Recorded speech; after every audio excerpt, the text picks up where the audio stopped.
শোনো বাবাজি, তুমি হইতেছো আমাকে আদরের জামাই। ধরো আজকে বাজারে যা কিছু পাইছি তাই কইলাম নিয়ে আইছি, মানে তারপর ধরো যে কালকে বাজারে গেলে আইটেম কিন্তু ডবল হইব, আর কেউ কষ্ট করে আনতে খাই না।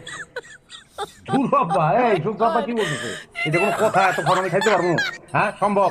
দাঁড়াইছেন কেন? সবাই বসে একসঙ্গে খাই। আরে তুমি কও কি, আমরা খাবো মনে রাখো। শোনো বাবাজি, তুমি আগে খাবা, খাইয়া যা থাকবে তারপর ওরা সবাই খাবে।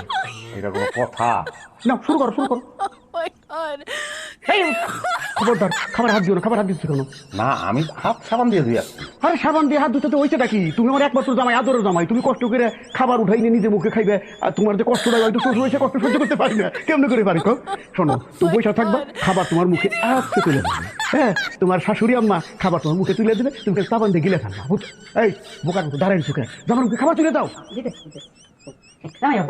শুরু করলা তুমি? হ্যাঁ, তোমাদের জামাই হইতেছে এমনি না তুই না বুড়া, তার মধ্যে তুমি জিতছো ঢোলের বাড়ি।